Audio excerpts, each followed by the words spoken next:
Assalamualaikum warahmatullahi wabarakatuh. Halo semua Sobat Mantri Luka. Kembali Mantri Luka hadir di tengah-tengah Sobat Mantri Luka sekalian untuk memberikan solusi bagi Sobat Mantri Luka yang mengalami stagnan dalam proses perawatan luka.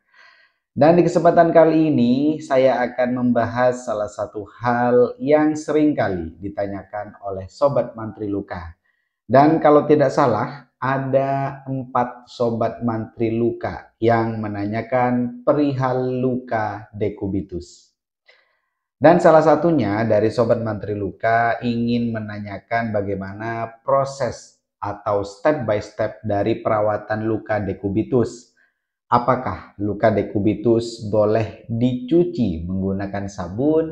Dan apabila luka dekubitus tadi tertekan terus-menerus, apa yang terjadi? Mantri Luka akan memberikan solusi dan menjawab pertanyaan dari Sobat Mantri Luka sekalian mengenai pertanyaan-pertanyaan tentang luka dekubitus. Simak video ini hingga akhir, jangan sampai di skip, dan apabila ada pertanyaan yang kurang jelas boleh nantinya ditanyakan di kolom komentar. Oke? Jadi Sobat Mantri Luka sekalian, perlu diketahui bahwasannya luka dekubitus merupakan luka yang diakibatkan oleh pressure ataupun tekanan yang terus-menerus, sehingga menyebabkan pembuluh darah di bagian yang tertekan terganggu dan terjadi luka.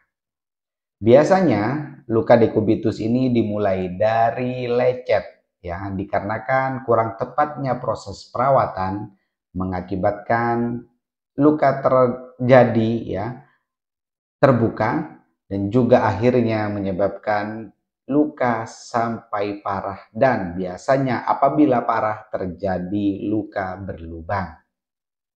Hal ini seringkali terjadi pada pasien-pasien stroke, pasien-pasien pasca kecelakaan, pasien-pasien yang mengalami gangguan mobilisasi, ya, sehingga itu biasanya menyebabkan luka dekubitus. Yang perlu diperhatikan dalam setiap proses perawatan luka dekubitus, selain perawatan luka, perlu diperhatikan salah satunya adalah bagaimana proses pasien mobilisasi di atas tempat tidur, yaitu yang akan membantu untuk mencegah terjadinya luka berulang ataupun luka di area lain, dan juga untuk mempercepat proses perawatan. Silakan untuk dimiringkan kanan dan kiri, ya, pada area-area yang terjadi luka atau pada area-area yang terjadi tulang menonjol, itu harus sering-sering dimiringkan kanan atau kiri. Sekitar, ya, secara teorinya gampangnya ini, ya, saya bicara gampangnya, ya, sekitar 2-4 jam sekali. Akan tetapi sebenarnya itu ada rumusnya, ya, namanya adalah rumus Braden-Skill, ya, itu. Oke, selanjutnya adalah perhatikan personal hygiene. Ya, personal hygiene merupakan suatu hal yang penting yang nantinya juga akan mencegah terjadinya iritasi, mencegah basah yang terjadi pada luka dekubitus, dan juga hal itu nantinya dapat mengganggu dalam proses penyembuhan luka apabila tidak ditangani dengan baik masalah personal hygiene. Dan selanjutnya pada pasien-pasien yang sudah lansia biasanya sulit sekali untuk intake nutrisi yang baik. Nah, itu juga perlu diperhatikan agar nantinya nutrisi yang masuk itu juga dapat membantu dalam pembentukan sel-sel kulit baru. Dan selanjutnya yang ingin saya bahas untuk Sobat Mantri Luka sekalian, bagaimana proses-proses perawatan dari perawatan luka dekubitus. Yang menjadi pertanyaan juga dari Sobat Mantri Luka, apakah luka dekubitus boleh dicuci menggunakan sabun? Sebenarnya, ya, untuk luka dekubitus boleh-boleh saja dicuci menggunakan sabun. Hanya saja yang perlu diperhatikan adalah efektivitas dari pencucian tadi. Ya, apabila dalam posisi miring, ya, itu biasanya akan terjadi basah pada bagian bawah ataupun pada bagian alas tempat tidur ataupun underpad, ya, sehingga itu rasanya kurang efektif.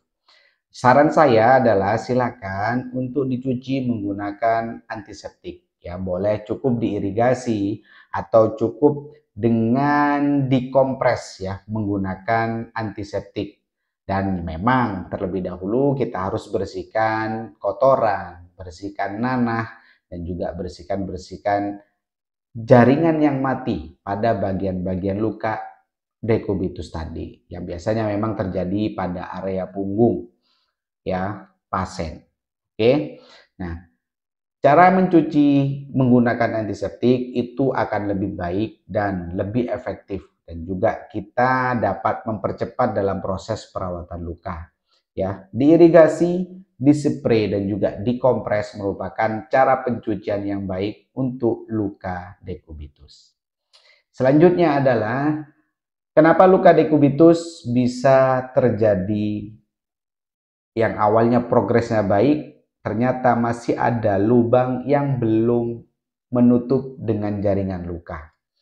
Hal ini ditanyakan oleh salah satu sobat mantri luka. Nah, penyebabnya sebenarnya adalah dikarenakan luka tadi terjadi tekanan secara terus-menerus. Ya, sehingga apa? Sehingga trauma pada area luka semakin melebar dan yang terjadi adalah lukanya nampak semakin bolong, nampak semakin lebar dan banyak jaringan mati. Hal itu menandakan harus, ya, lebih diperbaiki dalam manajemen miring kanan dan miring kiri pada pasien. Oke, bisa dipahami ya sampai di sini. Nah, selanjutnya adalah saran yang saya berikan untuk sobat mantri luka yang sedang merawat pasien dengan luka dekubitus ataupun luka tekan, ya, kalau bisa jangan langsung menggunakan kasa steril.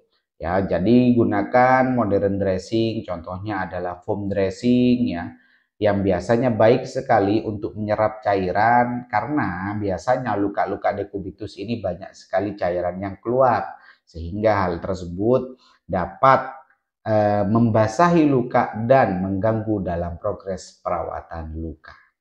Oke, nah apabila dari sobat mantri luka yang ingin menanyakan perihal luka dekubitus, kesulitan-kesulitan yang dihadapi dalam proses perawatan luka dekubitus ataupun salep yang tepat, boleh tuliskan saja di kolom komentar. Untuk sobat mantri luka sekalian, saya akan bahas di konten mantri luka di konten selanjutnya.